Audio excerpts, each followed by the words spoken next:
नमस्कार, बहुत स्वागत है आपका। मैं हूं आपके साथ सुमित झा। आप देख रहे हैं इंडिया न्यूज। शुरुआत एक बड़ी खबर से। बॉर्डर पर चीन की नई चाल सामने आई है। बॉर्डर पर एयर सप्लाई मजबूत कर रहा है चीन। ऊंचाई वाले इलाकों में चीन की एयर सप्लाई, हथियार, रसद और ऑक्सीजन टैंक पहुंचा रहा है चीन। चीन ने ऑक्सीजन प्लांट स्थापित किया है। भारत से दोस्ती की आड़ में चीन सीमा पर अपनी एयर सप्लाई को मजबूत कर रहा है। वो इसके जरिए सीमा पर ऊंचाई वाले इलाकों में तैनात चीनी सैनिकों तक हथियार, रसद और ऑक्सीजन की टैंकों को पहुंचा रहा है। दरअसल चीन सैनिक हिमालय की इतनी ऊंचाई वाले इलाकों में रहने के अभ्यस्त नहीं हैं। इन इलाकों में ऑक्सीजन की मात्रा बेहद कम है। इसके साथ ही चीनी सैनिकों के अधिक बीमार होने के कारण बार बार एयरलिफ्ट कर नजदीकी सैन्य अस्पताल पहुंचाना पड़ता था।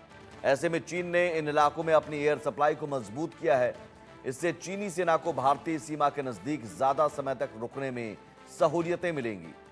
पीपुल्स लिबरेशन आर्मी के मुखपत्र पीएलए डेली के मुताबिक चीनी सेना ने अपनी उच्च ऊंचाई वाली सीमा चौकियों पर ऑपरेशनल क्षमता में सुधार के लिए 20 किलोमीटर आपूर्ति क्षेत्र स्थापित किया है। होटन सैन्य उप जिले में समुद्र तल से 17,700 फीट ऊपर तैनात एक सीमा रेजिमेंट के कमांडर ने अखबार को बताया कि सैनिकों के स्वास्थ्य और युद्ध की तत्परता के लिए तेज और अधिक विश्वसनीय ऑक्सीजन पहुंच महत्वपूर्ण है। होटेन काराकोरम पठार पर झिंजियांग क्षेत्र में स्थित है।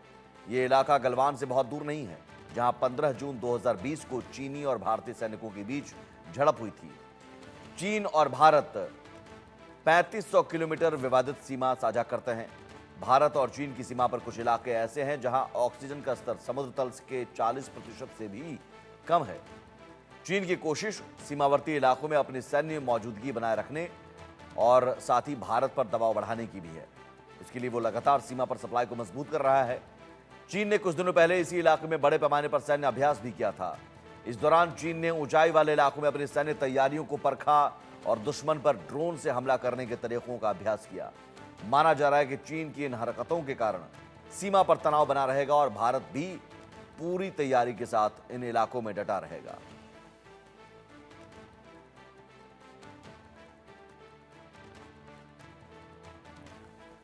और इस खबर पर हमारे साथ एक मेहमान जुड़े हुए हैं, major retired Mohammad Ali Shah. Major Shah, बहुत स्वागत है आपका। Good morning. ये जो खबर है, ये खबर भारत के लिहाज से कितनी चिंताजनक? जी, भारत के लिहाज से चिंताजनक तो है, क्योंकि चीन एक ऐसा राष्ट्र है जिस पे भरोसा किया ही नहीं जा सकता। इन्होंने हमारे किसी भी अग्रीमेंट का आदर नहीं किया, चाहे पंचशील पैक्ट हो, चाहे कोई सा भी पैक्ट हो, चाहे कोई सा भी अग्रीमेंट हो। हमारे कितने कोर कमांडर लेवल इनके साथ टॉक्स हुए हैं, बातचीत हुई है। अब 2020 से पेट्रोलिंग रुकी हुई थी।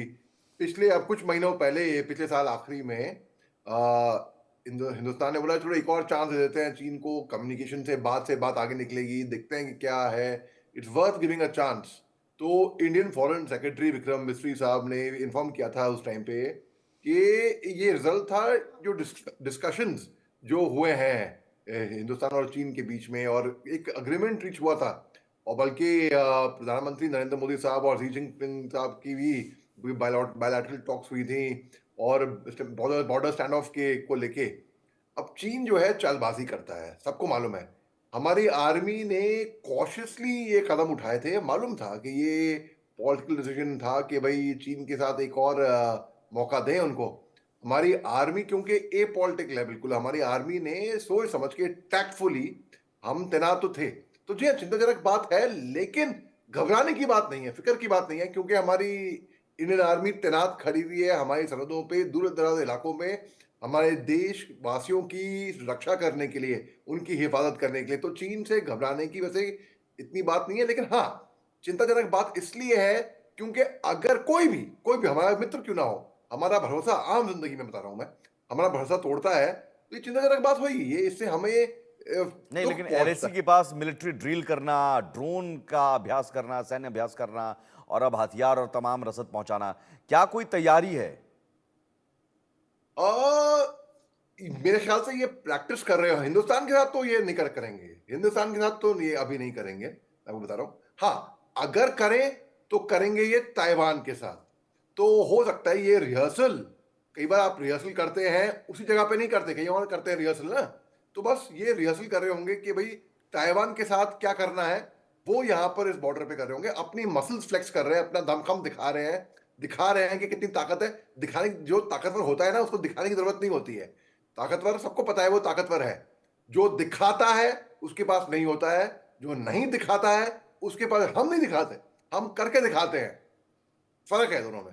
तो चीन जो है अपना दमखम दिखाने की कोशिश कर रहा है यहां पर, और वो बेचैन है कि भाई उनको सीरियसली नहीं ले रहे कोई, उनको भी सीरियसली लिया जाए। तो वो परेशान, हैरान परेशान इसलिए है, लेकिन करेगा कुछ नहीं। जो गरजते हैं वो बरसते नहीं, और जो बरसते हैं वो गरजते नहीं। लेकिन उड़ाने वाले मेजर कुत्ते। शाह देप्सांग और डेमचोक जैसे इलाकों में, संवेदनशील इलाकों में आप सहमति जताते हैं कि चलिए साहब पेट्रोलिंग करते हैं, एक एग्रीमेंट पर आते हैं और एक शांति बहाल की दिशा में एक तरफ कोशिश नजर आती है। लेकिन उसी वक्त आप इस तरह से मिलिट्री ड्रिल या स्ट्रेटेजिकली आप हथियार और रसद तमाम चीज़ें पहुंचाते हैं और ये एक मंशा जाहिर करती है। क्या आप शांति बहाल की कोशिश एक तरफ दिखा रहे हैं और दूसरी तरफ आपकी मंशा कहीं ना कहीं ठीक नहीं लग रही है? बिल्कुल, मंशा तो इनकी कभी सही थी ही नहीं। बल्कि शी जिनपिंग ने ये ऐलान किया था कि भरी सभा में कि 2050 से पहले चीन जो है बहुत बड़ा नंबर वन सुपर पावर बन जाएगा। जब ऐसा ऐलान करते हो पब्लिकली आकर, आपके ऊपर भी बहुत प्रेशर होता है, और आप, कोई हर्जा नहीं है किसी को भी सुपर पावर बनने में, आगे निकलने में। निकलो, शौक से निकलो और भी ताकतवर बनो। लेकिन अनएथिकल मीन से क्या करता है चीन? अब कोरोना काल में सबको पता है कि भाई कहां से आया था कोरोना। सबको पता है ये वायरस बायोलॉजिकल वॉरफेयर छोड़ा गया था दुनिया के खिलाफ। तो इनके चाइनीज ऑथर थे सन जू। इन्होंने किताब लिखी थी दी आर्ट ऑफ वॉर। उसमें बताया गया था कि युद्ध कैसे, जैसे हमारी चाणक्य रीति है ना, वैसे कि युद्ध कैसे लड़ना है बिना लड़े, बिना गोली फायर करे। तो यानी कि ये रिलाई करेंगे यूज ऑफ स्पाइस पे, information warfare, biological warfare, psychological warfare. तो ये हर तरीके के इंफॉर्म के वॉरफेयर इस्तेमाल करेंगे। मगर चीन चाहता है कि बिना लड़े ही जंग को जीत जाए, बस आगे बढ़ता रहे। अब कैसे होएगा ये? चीन दगाबाजी जब करता है ना, चीन चालबाज, तभी तो कहते हैं चालबाज चीन। जब भी 1962 में देखा, जब मेजर धन सिंह थापा, परमवीर चक्र, उनकी पोस्ट पे आते थे ये लोग, इन दी चीनी बाय बाय, इन दी चीनी बाय बाय करके, और पीठ पे छुरा खंजर ठोक देते थे। तो चीन पे भरोसा करना बिल्कुल एक ट्रेड कॉशियसली वाली बात है। हम्म। ये कि मालूम है कि आप किसी को बोल रहे हो, हाँ हाँ मैं आप पे भरोसा करता हूँ, कोई बात नहीं, और दिल ही दिल में आपको मालूम है इस पे भरोसा नहीं करना है। अमूमन कॉशियस ऐसी रहे। अमूमन किस तरह की स्थिति रहती है? अब खासतौर पर अगर हम गलवान का जिक्र करें, यहाँ पर गलवान जैसी नौबत चीन की मंशा इसी तरह की रही होगी और वो उसके बाद गलवान का झड़प और 4 साल तक तनाव बना रहा।